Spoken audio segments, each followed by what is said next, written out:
प्रतिस्थापन अभिक्रिया, यानी प्रतिस्थापन अभिक्रिया क्या होती है, तो वह अभिक्रिया जिसमें हाइड्रोकार्बन में हाइड्रोजन का प्रतिस्थापन अन्य हाइड्रोजन का प्रतिस्थापन है वो अन्य परमाणु या अणु द्वारा किया जाता है, तो उसे हम प्रतिस्थापन अभिक्रिया कहते हैं। यानी प्रतिस्थापन अभिक्रिया में जो क्लोरीन है उसका प्रतिस्थापन एक एक करके हाइड्रोजन का प्रतिस्थापन करती है। सूर्य के प्रकाश में जब मीथेन का हम प्रतिस्थापन करते हैं तो इससे क्लोरोमीथेन और हाइड्रोक्लोरिक अम्ल बनता है। इसी को हम कहते हैं प्रतिस्थापन अभिक्रिया।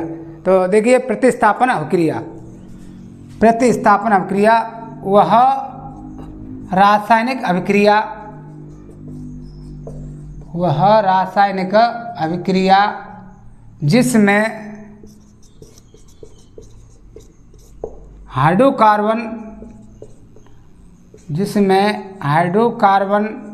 का प्रतिस्थापन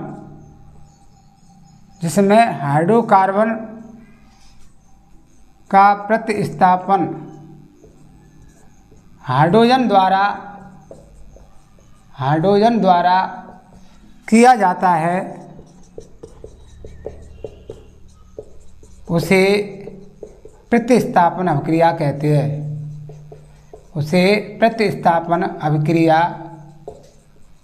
कहते हैं।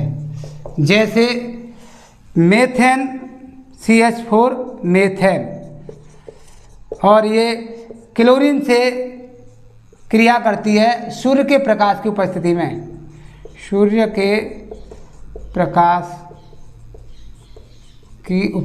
में, करती है, तो इससे बनता है क्लोरोमीथेन CH3Cl प्लस हाइड्रोक्लोरिक अम्ल, तो इसका नाम है क्लोरोमीथेन। तो जो मेथेन है वो क्लोरीन से अभिक्रिया कर सूर्य के प्रकाश की उपस्थिति में क्लोरोमीथेन बनाती है, और हाइड्रोक्लोरिक अम्ल है तो इसमें क्लोरीन का प्रतिस्थापन हो जाता है। इसी को हम कहते हैं प्रतिस्थापन अभिक्रिया। तो ये प्रतिस्थापन अभिक्रिया क्या है कि वह रासायनिक अभिक्रिया जिसमें हाइड्रोकार्बन का प्रतिस्थापन है वो हाइड्रोजन द्वारा किया जाता है, उसे प्रतिस्थापन अभिक्रिया कहते हैं। तो ये मेथेन है वो क्लोरीन से क्रिया करके सूर्य के प्रकाश की उपस्थिति में क्लोरोमीथेन बनाती है और हाइड्रोक्लोरिक अम्ल, ये हो गई प्रतिस्थापन। तो रासायनिक अभिक्रियाओं के जो गुण थे 4, दहन, ऑक्सीकरण, संकलन अभिक्रिया और प्रतिस्थापन अभिक्रिया। अब इसके बाद जो अगला है वो है एथेनॉल, इसको कहते हैं एल्कोहल, एथेनॉल के गुणधर्म। तो इसको समझे एथेनॉल क्या है, उसे एल्कोहल कहा जाता है। एथेनॉल को एल्कोहल के नाम से जाना जाता है। इसका जो सामान्य सूत्र होता है वो CH3CH2OH या C2H5OH, और इस एथेनॉल को कमरे के ताप पर ये द्रव होता है। एथेनॉल है वो कमरे के ताप पर द्रव होता है। इस एथेनॉल का गलनांक एवं गलनांक इसका 156 केल्विन होता है और क्वथनांक उसका 351 केल्विन होता है।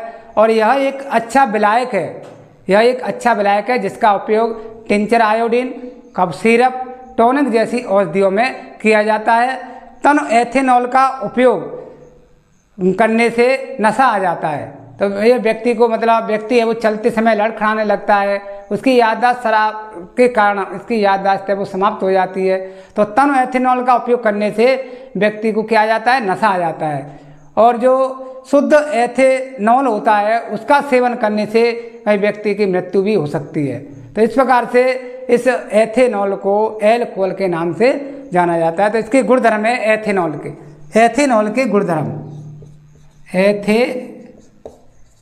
के गुणधर्म। तो देखो पहला इसका गुण है, इसका रासायनिक सूत्र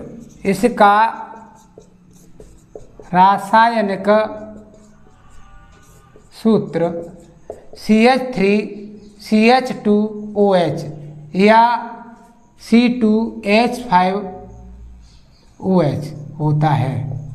तो ये एल्कोहल, इसको एल्कोहल कहा जाता है, अन्य एल्कोहल के नाम से जाना जाता है। तो इसका ये सूत्र है CH3CH2OH, या C के यहाँ पर कितने हैं, ये 2, तो C2 और H 3 2 5 5 OH एक क्रियात्मक समूह। तो तो ये इसका रासायनिक सूत्र होता है CH3CH2OH। और दूसरा, इसे एल्कोहल के नाम से भी जाना जाता है, इसे एल्कोहल भी कहा जाता है, इसे एल्कोहल भी कहा जाता है। ये मीठी गंध वाला रंगहीन होता है। ये कैसा होता है? यह मीठी गंध वाला रंगहीन पदार्थ है। तो ये मीठी गंध वाला रंगीन पदार्थ होता है और यह सभी एल्कोहली पेय पदार्थ है उसमें ये आता है।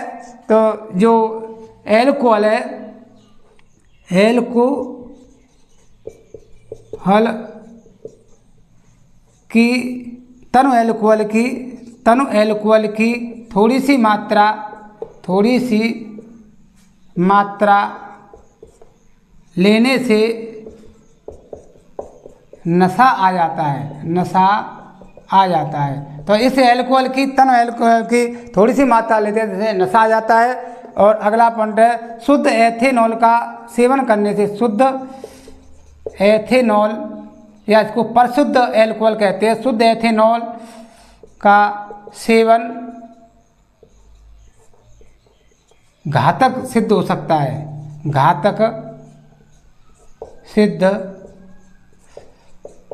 हो सकता है। और यह एक अच्छा विलायक है। अगला नंबर, यह एक अच्छा विलायक है जिसका उपयोग टिंचर आयोडीन,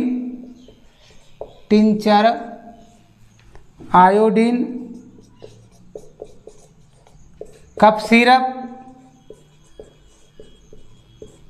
एवं टॉनिक जैसी औषधियों में किया जाता है, टॉनिक जैसी औषधियों में किया जाता है। तो ये इसके मुख्य जो गुणधर्म हो गए। एथेनॉल के गुणधर्म क्या है? तो एथेनॉल का रासायनिक सूत्र है वो CH3CH2OH होता है। इसे एल्कोहल भी कहते हैं। ये मीठी गंध वाला रंगीन पदार्थ होता है। तनु एल्कोहल की थोड़ी सी मात्रा लेने से नशा आ जाता है। शुद्ध एथेनॉल का सेवन घातक सिद्ध हो सकता है। यह एक अच्छा विलायक है जिसका उपयोग tincture iodine, cough syrup, tonic जैसी औषधियों में किया जाता है। एथेनॉल के गुणधर्म हो गए। अब अगला आता है एथेनॉल की अभिक्रियाएं। तो देखिए, जो एथेनॉल है इसकी दो रासायनिक अभिक्रियाएं हैं। एक तो सोडियम के साथ एक असंतृप्त हाइड्रोकार्बन बनाने की अभिक्रिया। तो एथेनॉल की अभिक्रियाएं, तो इसके जो रासायनिक अभिक्रिया है वो नंबर 1 है एथेनॉल की सोडियम के साथ अभिक्रिया,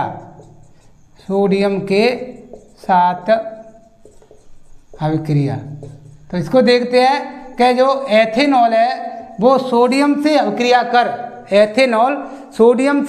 कर सोडियम एथॉक्साइड एवं हाइड्रोजन बनाता है। यानी जो एथेनॉल है वो सोडियम से क्रिया करके क्या बनाता है? सोडियम एथॉक्साइड और हाइड्रोजन।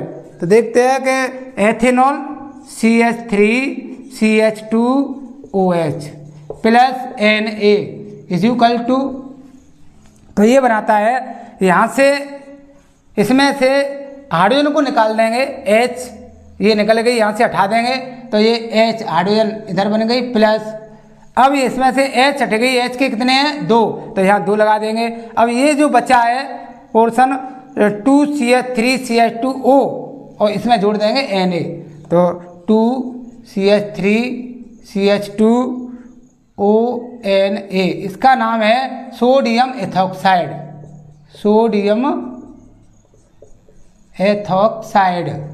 तो और हाइड्रोजन गैस ये बनती है इसमें। तो जब एथेनॉल की क्रिया सोडियम से करते हैं तो इससे हाइड्रोजन गैस बनती है और सोडियम एथॉक्साइड। तो ये पहला इसका रासायनिक समीकरण। दूसरा है असंतृप्त हाइड्रोकार्बन बनाने की अभिक्रिया। असंतृप्त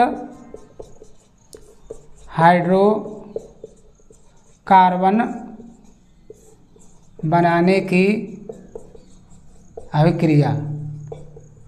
तो देखिए असंतृप्त हाइड्रोकार्बन बनाने की अभिक्रिया, इससे मतलब जो एथेनॉल है, एथेनॉल की क्रिया हम सल्फ्यूरिक अम्ल, शांत सल्फ्यूरिक अम्ल के साथ 443 केल्विन ताप पर करते हैं, तो इससे बनता है एथीन और जल का निर्माण होता है।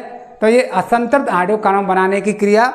तो इसमें असंतृप्त हाइड्रोकार्बन यानी एथेनॉल CH3CH2OH इक्वल टू, तो जो असंतृप्त हाइड्रोकार्बन है वो गर्म व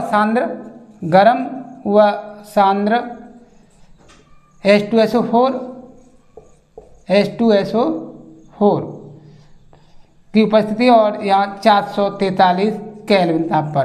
तो इससे हम करेंगे तो इससे क्या है कि एथीन CH3 है, यहाँ पे एक H कम कर देंगे और इसके साथ में जोड़ देंगे तो H2O, तो ये H2O तो यहाँ निकल जाता है इसमें से। अब रह गया असंतृप्त हाइड्रोकार्बन CH2 डबल बंधन CH2, इसका नाम है एथीन। और इसमें जो सल्फ्यूरिक अम्ल है ये H2SO4 ये निर्जलीय कारक के रूप में कार्य करता है, इसे निर्जलीकरण की अभिक्रिया भी कहते हैं। तो यहाँ पेपर में ये इंपॉर्टेंट अभिक्रिया पूछ लेते हैं कि एथेनॉल की निर्जलीकरण अभिक्रिया का रासायनिक समीकरण दीजिए, और इसे निर्जलीय कारक के रूप में किसे जाना जाता है, तो निर्जलीय कारक का कार्य करता है सल्फ्यूरिक अम्ल। तो यहाँ H2SO4 को निर्जलीय कारक कहा जाता है, निर्जलीय कारक के रूप में ये कार्य करता है, निर्जलीय कारक कहा जाता है। तो यहाँ ये पूछ लेते हैं कि निर्जलीय कारक के रूप में कौन सा पदार्थ काम में आता है, तो सल्फ्यूरिक अम्ल H2SO4, और H2SO4 का नाम है सल्फ्यूरिक अम्ल। तो इसको निर्जलीय कारक के रूप में प्रयोग किया जाता है और इससे बनता है एथीन। तो इस प्रकार से ये जो मतलब कार्बनिकों के रासायनिक गुणधर्म है वो आपके पूरे हो गए। और इसके बाद एथेनॉल की जो अभिक्रिया है, एथेनॉल के गुणधर्म है वे अगले